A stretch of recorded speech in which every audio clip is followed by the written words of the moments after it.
잘 오셨습니다. 네, 밥 좀 사주세요. 네, 밥을 사는 일이 박수 칠 일인가요? 네, 아무튼 밥을 사주시기를 부탁드리겠습니다. 하나님께서 사람을 흙으로 만드셨습니다.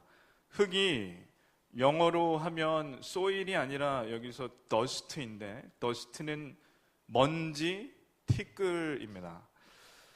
장례식 화장터에 가서 고인을, 돌아가신 분을 화장을 한 후에 1시간여 있다가 이 유골이 나오는데요. 그 유골을 잘 보면 정말 티끌이 쌓인 것 같아요. 보셨을 테지만 그 먼지가 수북히 쌓여 있는 것 같은 그 모습을 볼 때 흙으로 돌아와서 흙으로 돌아간다는 그 얘기가 맞고, 하나님께서 처음 만드셨을 때 흙, 티끌, 먼지로 우리를 만드셨다는 게 맞습니다. 하나님께서 하얀 티끌 같은 저희를 이렇게 모양을 만드시고 그 코에 생기를 불어 넣으셨습니다. 그때부터 사람은 숨을 쉬고 사는 겁니다. 하나님께서 처음 만드신 사람은 남자였고 이름이 아담이었습니다. 그리고 그 아담에게 하나님께서 일을 맡기셨습니다.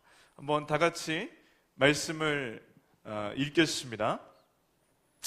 여호와 하나님이 흙으로 각종 들짐승과 공중의 각종 새를 지으시고 아담이 무엇이라고 부르나 보시려고 그것들을 그에게로 이끌어 가시니 아담이 각 생물을 부르는 것이 곧 그 이름이 되었더라. 아멘.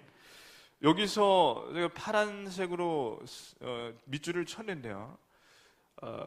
하나님, 이제까지 1장에서는 하나님은 하나님이셨습니다. 예를 들면 태초에 하나님이 천지를 창조하시니라, 하나님이 빛을 만드시고 빛이라 부르시고 빛을 보시니 좋았더라. 그리고 마지막 날 사람을 만드시고 마지막 날 다 만드신 다음에 하나님이 보시기에 심히 좋았더라. 그럼 지금까지 계속 하나님은 하나님인데 2장 4절부터 보면은 여호와 하나님이래요. 이게 다른 겁니다.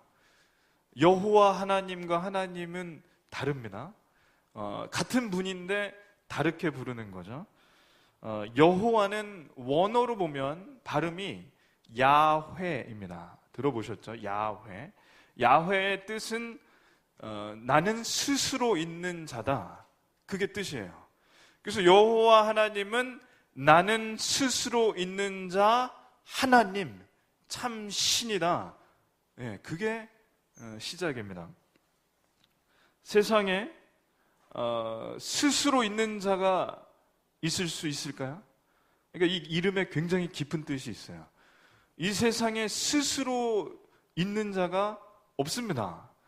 예를 들어 사람이 있다면, 예를 들어 제가 이 자리에 있을 수 있는 것은 저희 부모님이 계시기 때문에 이 땅에 나온 것이지 제가 이 땅에 스스로 나올 수가 없습니다. 증거로 부모님이 이 앞자리에 앉아 계신데요. 한번 물어보십시오. 저를 낳으실 때 얼마나 애쓰고 고생했는지 물어보신다면 아주 힘들었다고 4.1kg라고 맨날 욕하시더라고요. 저를 낳으실 때 힘드시다고 4.1kg 낳으셨다고 그렇게 말씀하신 것처럼 증거가 있는 겁니다. 이 자리에 계신 분들 다 부모님께서 3kg로 낳으셨던 4kg로 낳으셨던 다 부모님이 계셔서 나오신 겁니다. 제가 입고 있는 이 양복도 제단사가 있는 것이고 그 제단사가 있기 전에 옷감을 만드는 사람이 있었기 때문에 이 옷을 제가 가게에서 양복점에서 살 수 있었습니다. 앞에 보시는 이 조명도 만든 사람이 있고 제가 조명 다는 사람을 이때 공사할 때 봤기 때문에 이 조명이 어디서 사왔는지도 들었어요. 마찬가지로 이 강대상도 누가 만든 것이고 이 의자도 만든 것입니다. 그렇기 때문에 이 땅에 스스로 있는 것은 아무것도 없습니다. 한번 생각해 보시면 이 의자가 여호와 의자라고 할 수 있을까요? 나는 스스로 있는 의자다. 야훼 의자 들어보신 적이 있나요? 네, 없습니다. 뭐 말도 못하겠지만 이 의자가 스스로 생길 수가 없습니다. 이 의자는 예전에 저희 교회 다니셨던 차규정 권사님의 아들 김범래 군이 만든 겁니다. 김범래 군이 공장에 의뢰해서 디자인을 만들고 애써서 나무를 사온 다음에 깎고 다듬고 디자인하고 다듬어서 이 교회에 배달해 준 것을 제가 봤는데요. 이 땅에 스스로 있는 것은 아무것도 없고 이 세상에 스스로 있다고 하실 수 있는 분은 하나님밖에 없습니다. 그래서 여호와 하나님 이 한 단어에는 그렇게 깊은 뜻이 있습니다. 스스로 계신 하나님께서 사람을 흙으로 만드셨고 사람만 흙으로 만드신 것이 아니라 모든 짐승도 흙으로 만드셨습니다. 말, 돼지, 소, 기린, 호랑이, 하늘을 나는 독수리, 비둘기, 참새 등등등 다 흙으로 만드셨습니다. 근데 돼지가요, 한번 보십시오. 돼지가 처음부터 자기 이름이 돼지인 줄 알았을까요? 물어봐도 대답을 해줄 수가 없습니다. 돼지는. 근데 돼지는 지금은 아는지는 모르겠는데 처음부터 자기가 돼지인 줄 몰랐습니다. 왜냐하면 하나님께서 돼지를 돼지라고 부르신 적이 없어요. 꿀꿀 하지만 돼지라고 부르신 적이 없습니다. 돼지가 자기 이름을 모르고 말도 자기 이름을 모르고 소도 자기 이름을 모르는 이유는 하나님께서 이름을 안 지어주셨기 때문에 그렇습니다. 왜냐하면 하나님께서 아담에게 만드신 다음에 첫 일을 주셨는데 그 일이 뭐냐면 그 짐승들, 하늘에 나는 새들까지 다 몰아오셔서 이름을 지으라고 하셨습니다. 그래서 하나님께서 이 짐승들을 모아오시니까 아담이 이름 짓는 일을 했는데 이 일이 하나님께서 처음에 이 세상을 만드시고 하신 일과 비슷한 거예요. 뭐냐면 하늘을 만드시고 하늘이라고 하셨고 땅을 만드시고 땅이라고 하셨습니다. 그리고 해를 만드시고 해라고 하셨고 달을 만드시고 달이라고 하셨습니다. 그래서 하나님은 만드신 다음에 이름을 붙여주셨는데 이 동물들은 이름을 안 붙여주신 거예요. 그래서 아담에게 일을 주신 건데 이 들짐승과 새의 이름을 지으라는 데에도 뜻이 있습니다. 하나님의 뜻은 뭐냐면 사람을 다른 짐승과 동격으로 만드시지 않으셨습니다. 무슨 말씀이냐면 하나님께서는 사람을 다스리는 위치로 허락해 주셨습니다. 짐승들의 이름을 지으면서 아담은요, 하나님의 이 창조물을 하나하나 이름 붙여갈 때 하나님의 마음을 이해했어요.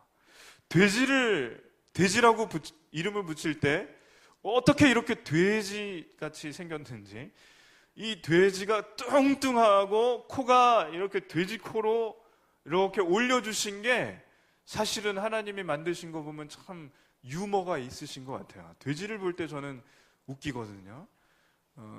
그래서 이 돼지를 볼 때마다 아담이 이름을 지으면서 어떻게 이렇게 뚱뚱한 놈을 만드셨는지 하나님께서 참 재밌게 만드셨다 그런 생각을 했을 거고, 기린은 목이 길어서 기린이잖아요. 기린. 그래서 기린의 이름을 지을 때도 야, 어떻게 이렇게 기린 목을 길게 하셨나, 코끼리는 왜 그렇게 코만 길게 하셨나, 그런 생각을 하면서 짐승들의 이름을 하나하나 지을 때 아담이 하나님의 마음을 읽은 거죠. 수만 마리의 짐승의 이름을 지으면서 아담은 하나님께서 이 한 마리 한 마리를 얼마나 정성껏 만드셨는지를 느꼈습니다. 그리고 아담이 동물을 자세히 관찰하면서 그 동물을 하나님께서 정성껏 만드신 것을 느끼고 또 한 가지를 느꼈어요. 뭘까요? 동물들을 이름을 짓고 관찰을 하는데 자기랑 다른 게 하나 있는 거예요.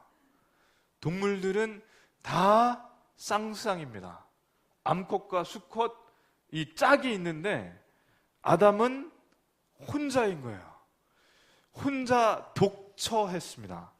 그래서 수만 마리의 동물들 이름을 짓는 동안 이름을 지을 때마다 뼛속 깊이 외로움을 느꼈습니다. 하나님께서 아담을 정말 아름답게 만드셨는데 아무리 하나님의 형상을 담고 아담이 똑똑하고 그랬어도 저희보다 훨씬 똑똑했을 거라 생각합니다.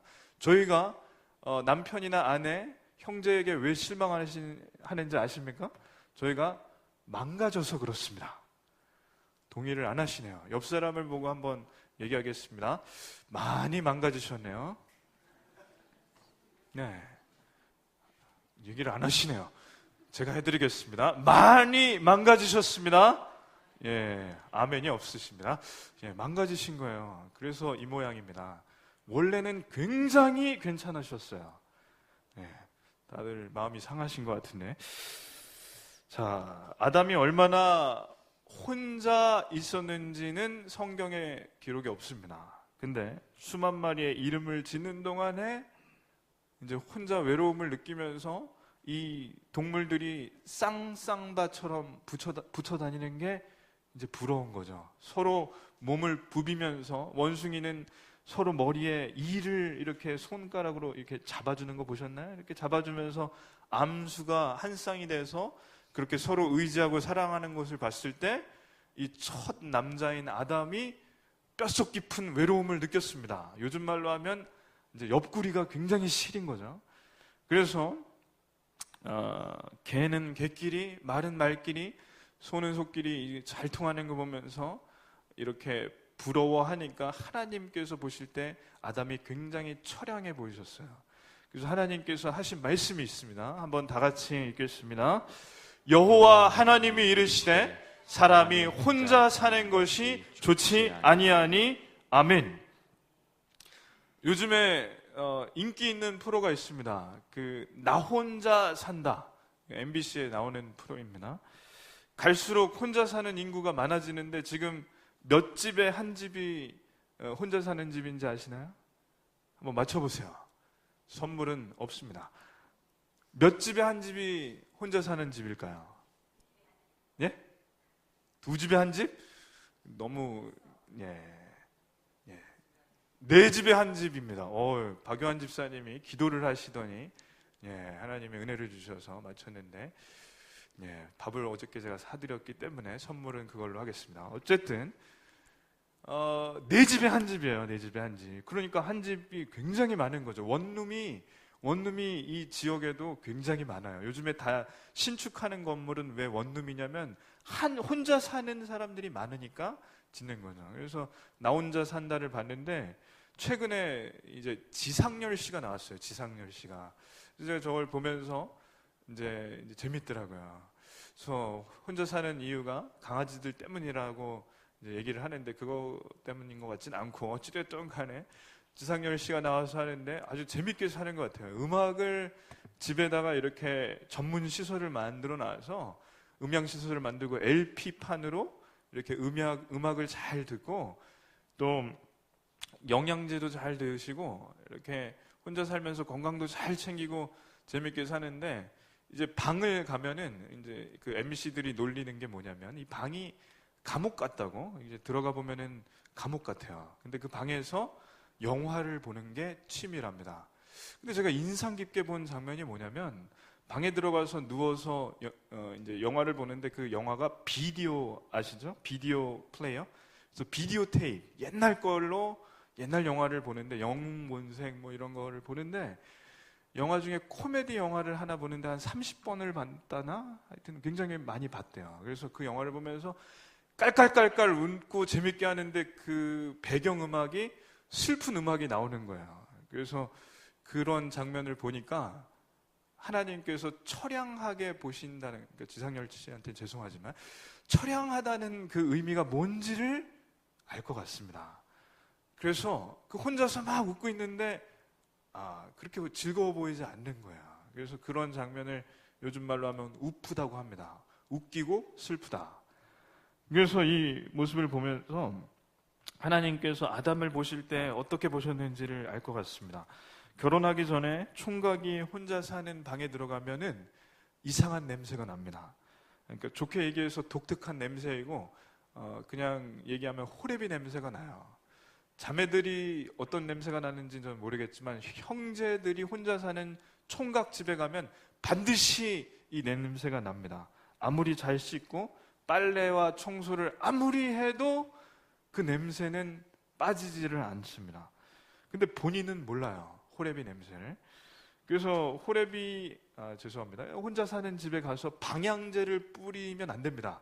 그러면 더 멜랑꼴리하는 냄새가 나는데 그게 더 이상한 거예요.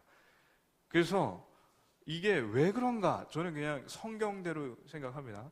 하나님께서 혼자 살면 이상한 냄새가 나게 만드신 게 아닌가 생각합니다. 이제 성경에는 없어요. 이 냄새가 언제 없어지는지 아세요? 호레비 냄새? 예, 결혼하면 없어집니다. 제가 결혼하기 전에 저만 몰랐었습니다.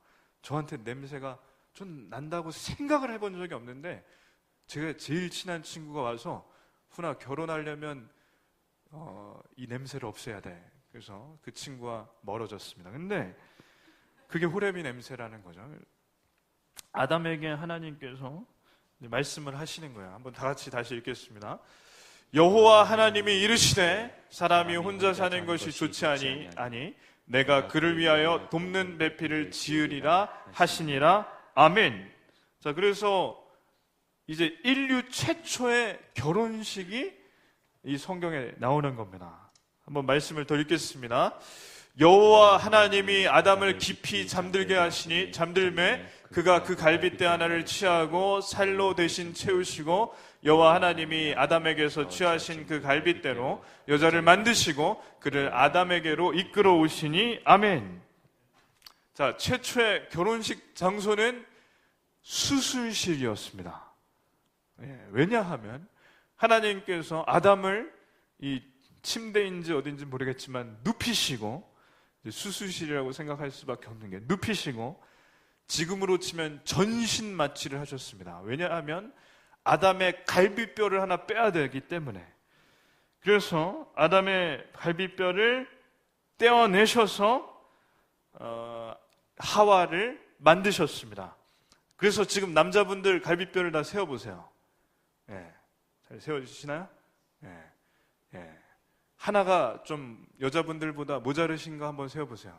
보통 오른쪽 14개, 왼쪽 14개에서 28개인데 어떤 분들은 이것을 성경을 보고 자기는 갈비뼈가 27개다.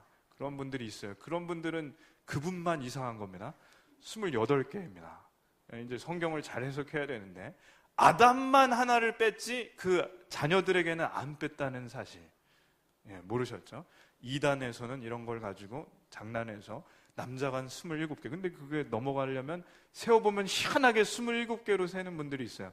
왜 그러냐면 세다가 헷갈리는 거예요. 28개입니다. 여기 의사분이 오셨으니까 28개 맞습니까? 나중에 물어보십시오. 어찌됐든 간에 저희는 갈비뼈가 그대로 있으니까 그게 하나 없으시면 병원에 가셔야 합니다. 개 중에 없는 분도 있긴 있다고 하긴 하대요. 근데 대부분은 28개가 맞습니다. 그래서 남자분들은 여자분이, 아내분이, 여자친구는 아직 안 되고 아내분이 자신의 갈비뼈, 심장을 지키고 내장, 위와 장과 간과 이 중요한 기관들을 다 지키는 그 중요한 갈비뼈에서 떼어내서 만드신 하나님의 뜻을 인정해야 합니다. 그 얘기는 뭐냐면 심장을 지키는 갈비뼈처럼 아내가 그렇게 소중하다는 뜻이고, 아내분들은 남편분을 보실 때 그 갈비뼈를 아까워하지 않고, 물론 아까워할 틈도 없었어요. 잤으니까. 그 아까워할 틈도 없이 하나를 내어준 그 남편에게 고마움을 느끼셔야 합니다. 때로 남편분이 정말 이해가 안 가고 왜 이런, 어떤 분이 얘기하시는 거예요. 제 얘기가 아니라 화상이 나와 사는가? 그럴 때가 있는데, 잘 보시면 처음 결혼식 할 때 남자는 제정신이 아니었습니다. 제정신이 아니었어요. 잠든 상태였기 때문에. 그렇기 때문에 원래 남자는, 죄송합니다, 처음부터 제정신인 남자가 없습니다. 그래서 결혼 생활을 하실 때 실망하실 때마다 원래 그렇다, 이게 성경적이라고 저는 생각합니다. 아무도 아멘이 없습니다. 그러나 원래 그렇습니다. 남편에게 너무 실망하시지 않으시기를 축원합니다.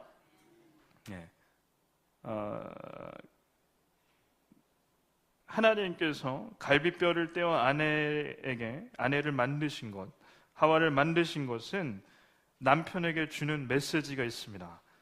가장 중요한 이 심장과 위와 간과 이 내장을 지키게 하는 이 갈비뼈로 아내를 만든 것, 여자를 만든 것은 그 갈비뼈를 내주고 아내를 가슴으로 품으라는 뜻입니다.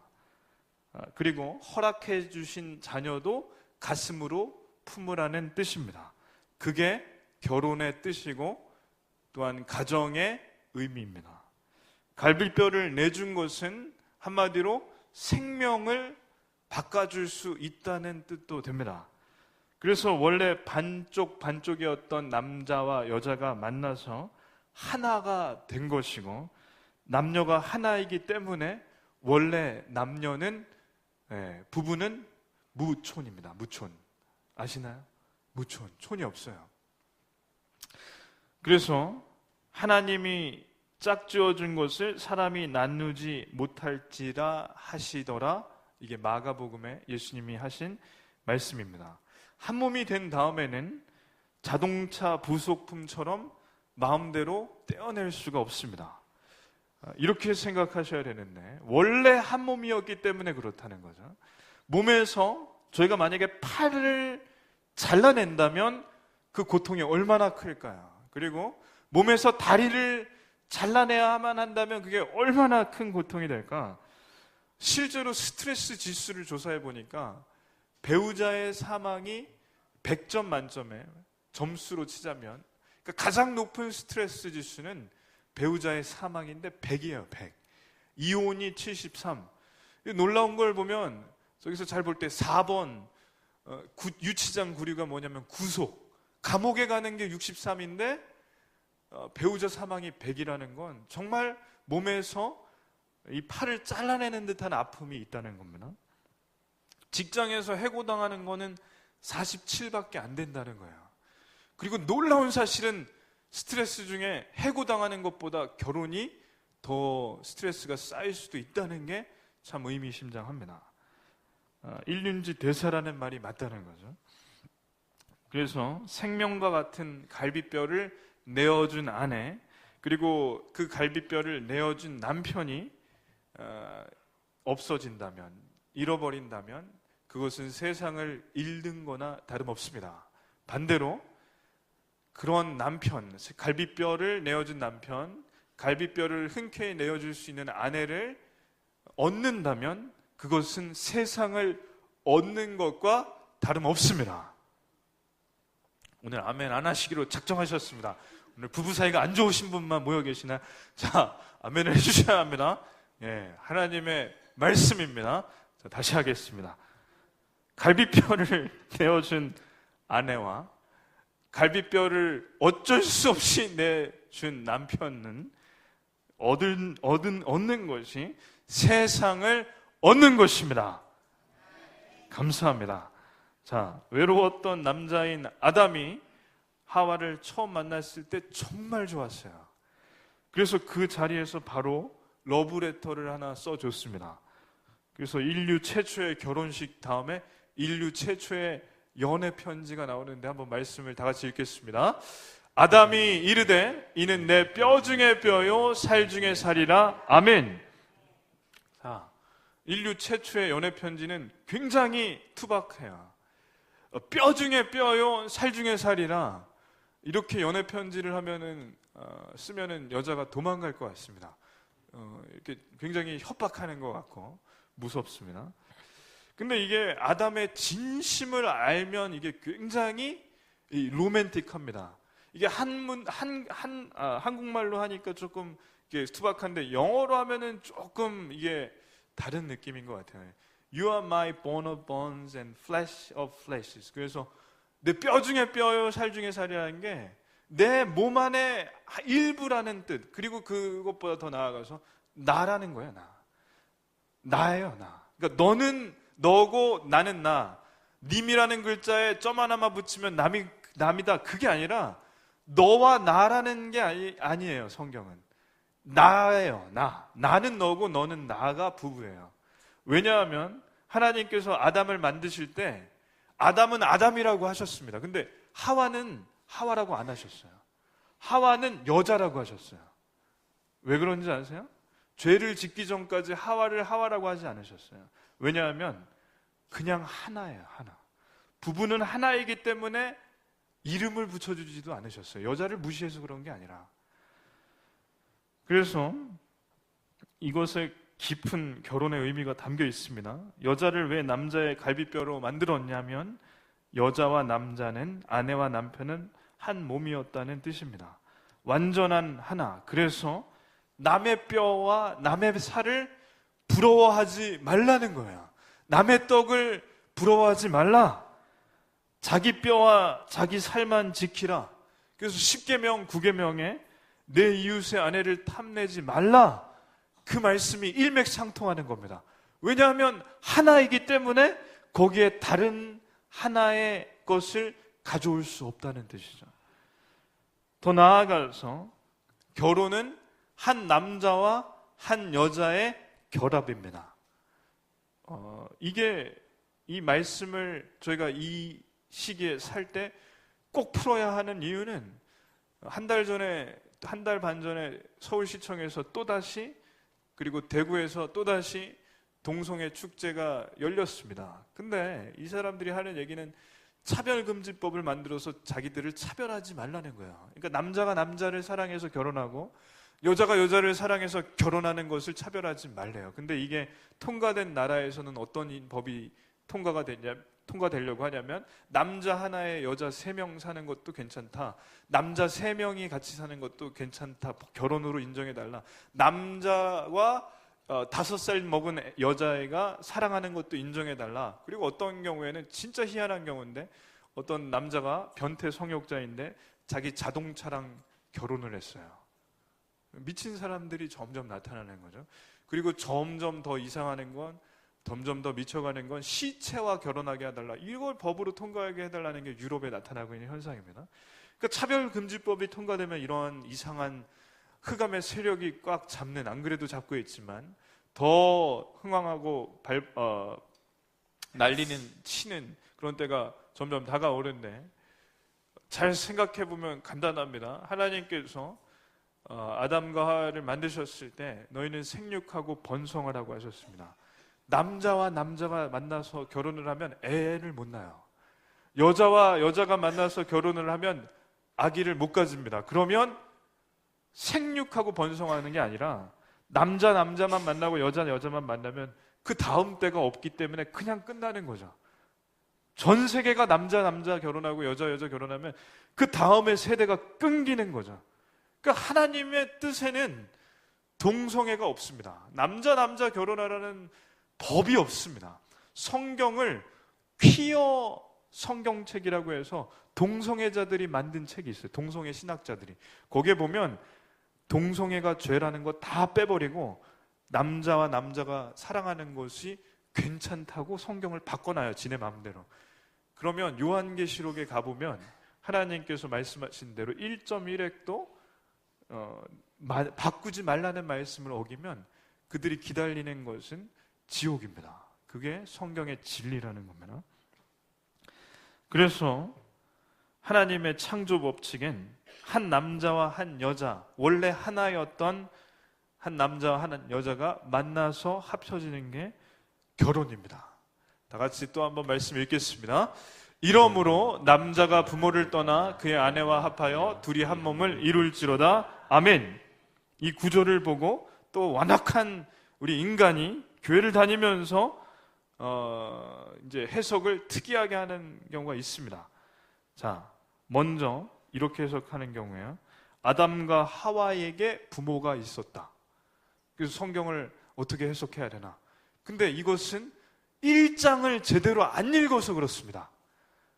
왜냐하면 2장을 잘 안 읽어서 그래. 2장 앞에를 하나님께서 아담을 흙으로 만드시고 하와를 아담의 갈비뼈로 만드셨기 때문에 처음 부모는 하나님이시고 그 다음 인류의 최초의 아버지는 아담, 그리고 인류의 최초의 어머니는 하와. 그러면 그 다음부터 이어지는 세대를 향해서 하는 말씀이에요. 이거는.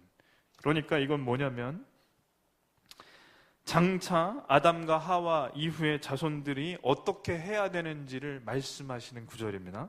앞으로 태어날 수많은 자녀가 부모에게 종속된 게 아니라 하나님의 자녀라는 뜻이 있습니다. 그래서 결혼하면 부부는 부모를 떠나 영적으로, 정신적으로, 경제적으로 홀로 서는 겁니다. 물론 여기서 이제 제가 말씀드리는 완악한 인간이 이 성경을 어떻게 해석하는지 알려드릴게요. 부모를 떠나라고 했다고 요양원에 들어가신 부모님과 연락을 끊는 분들이 계십니다. 이 어떻게 성경을 이렇게 해석하는지. 부모님을 떠나라고 했다는 것이 진짜 부모님과 연락을 끊으라는 뜻은 아닙니다. 그것은 불효입니다. 떠나라는 말씀은 결혼을 한 다음에 마마보이처럼 사사건건 어머니에게 전화해서 상의하고 얘기하고 그다음에 엄마에게 이제 의견을 듣고 그리고 아내하고 얘기를 나중에 하거나 안 하는 경우, 혹은 반대로 처가에 전화를 해서 장모님께 아내가 전화를 해서 이렇게 할 땐 어떻게 해야 되나 사사건건 의지하고 그리고 어려울 때 손 벌리고 경제적으로 그렇게 하는 경우가 부모를 못 떠난 경우죠. 몸은 떠났어도. 그렇기 때문에 정신적으로, 육체적으로, 경제적으로 떠나라는 건 부모님과 한 집에서 살지 말라는 뜻이 아니라 그렇게 구별하여 정신적, 경제적, 육체적으로 독립을 하라는 뜻이 있습니다. 그래서 이 뜻에 순종하시기를 축원합니다. 말씀을 한번 또 읽겠습니다. 마지막 절입니다. 아담과 그의 아내 두 사람이 벌거벗었으나 부끄러워하지 아니하니라. 자, 아담과 하와는 벌거벗었지만 부끄러워하지 않았습니다. 이것은 단지 벌거벗은 몸만을 얘기하는 게 아닙니다. 영적, 도덕적, 인격적으로 벌거벗은 것을 말합니다. 그러니까 무슨 얘기냐면 육체적으로 벌거벗은 것도 당연히 부끄러워하지 않지만 단점이 드러나도 부끄러워하지 않았다는 뜻도 되고 또 실망하지 않았다는 뜻이 됩니다. 그러니까 배가 나왔으면 배가 나온 것도 괜찮고요. 남자 얼굴이 크면 큰 대로 멋있습니다. 여자가 똥배가 나와도 이쁜 겁니다. 남자분들은 다시 하겠습니다. 여자가 똥배가 나와도 이쁩니다. 아멘. 우리 교회는 남자분들이 없습니다. 자, 그러니까 창피하지 않은 거예요. 왜냐하면 상대방의 있는 모습 그대로 받아들이라는 뜻입니다. 제가 유학 시절에 저 친구가 제 룸메이트인데 이제 16년 정도 된 것 같아요. 15년 정도. 그때 대학 룸메이트인데 이 친구가 이제 21살, 2살 된 친구인데 그때 라이언, 이 친구에게 여자친구가 있었습니다. 저는 없었고. 근데 이 친구가 저한테 오면 자기 여자친구 자랑을 너무 많이 하는 거예요. 그래서 자기 여자친구 너무 이쁘다고. 얼마나 이쁘길래 그렇게 자랑을 하나. 그래서 나중에 그 여자친구를 학교에 데려와서 제가 만났는데 이제 이 여자친구가 이제 어떻게 표현해야 될까요? 살이 좀 있는 거예요. 좋게 평가해서 살이 좀 있어요. 그 몸집이 있고, 그리고 제가 볼 때는 이렇게 아주 이쁘다 그런 생각이 좀 안 들 만큼 너무 평범해요. 좋게 얘기해서 평범해요. 근데 이 친구가 잘생겼거든요. 근데 이 친구가 키도 한 185 되고 그런 친구가 자기 여자친구가 그렇게 이쁘다는 거예요. 그래서 제가 안 이쁘다고 할 수는 없죠. 근데 그냥 알겠다고만 했습니다. 근데 저한테 제가 안 이쁘다고 생각한 걸 이 친구가 알았던 것 같아요. 저를 부르는 거예요. 무서웠습니다. 저를 불러서 이렇게 얘기하는 거예요. 나는 TV를 보지 않아. 특별히 모델이 나오는 프로 그런 건 보지 않고 잡지를 보지 않는데요. 잡지. 왜 그러냐니까 자기가 말씀을 보고 성경을 계속 보는데 신학교니까 하나님께서 마른 여자가 이쁘다고 한 적은 없었어. 아멘이 없는 거 보시니까 우리는 자신 있습니다. 근데 마른 여자가 이쁘다고 한 적이 없었다는 거야. 그래서 제가 그 얘기를 들으면서 너는 속고 있어. 그래서 저한테 그렇게 얘기해서 내가 그렇다고 마른 여자가 이쁘다고 한 적도 없는데 왜 그러냐고 하니까 다 알지 그러더라고요. 그래서 알겠다. 그래, 잘났다. 그러고 같이 잘 생활했습니다. 근데 제가 그 친구의 말을 계속 묵상을 했어요. 성경을 보면서 진짜 그렇습니다. 하나님께서 처음 만드셨을 때 사람의 모습을 저는 모르지만 마른 사람도 있었을 것이고 살이 있는 사람도 있었을 텐데 하나님께서 만드실 때 마른 사람이 이쁘다고 한 적이 없어요. 그렇다고 살이 있는 사람이 못생겼다 이런 얘기도 없어요. 하나님께서 보실 때는 마르거나 살찌거나 평범하거나 다 이쁘신 겁니다. 그래서 지금 아내분의 똥배가 있다 하더라도 남편분이 배가 나오고 머리가 크다 하더라도 그대로 받아들이시기를 축원합니다. 남편 그대로가 좋고 아내 그대로가 좋으면 숨길 게 하나도 없습니다. 숨길 게 하나도 없으면 평안하고 자유합니다. 부부가 속 깊은 얘기까지 다 할 수 있습니다. 제가 연소하고 선배님들 앞에서 부부에 대한 말씀을 전하는 건 사실 부담이 되지만 성경에 나온 기준대로 말씀을 전합니다. 부부싸움이 가장 빨리 끝나는 방법이 하나 있는데 알려드릴까요? 부부싸움이 가장 빨리 끝나는 방법, 근데 굉장히 안 좋은 방법이에요. 최 장로님이 굉장히 빨리 알려달라는 표정이십니다. 자, 부부가 둘 다 공통적으로 싫어하는 사람의 욕을 하기 시작하면 끝납니다. 10분 안에. 욕을 하면서 마음에 진정한 힐링이 되고 평안해지고 그러면서 둘이 싸웠다는 사실을 까먹고 그 사람에 대해서 계속 이제 뒤에서 담화를 하다 보면 이제 싸운 것을 잊어버리고 하나가 돼요. 그래서 안 좋은 방법입니다. 근데 그래도 메시지가 있어요. 그렇게 하시라는 뜻이 아니라 그만큼 속에 있는 얘기를 다 투명하게 하시라는 뜻입니다. 제가 최근에 읽은 책 중에 자존감 수업이라는 책이 있습니다. 정신과 의사가 쓴 책인데 이분이 이런 얘기를 하시는 거야. 아이를 키울 때 아이 중에 자존감이 어려서부터 낮은 애가 있대요. 5살, 6살 때부터 자존감이 낮아서 그게 평생 가는 아이들이 많대요. 10살이 돼도.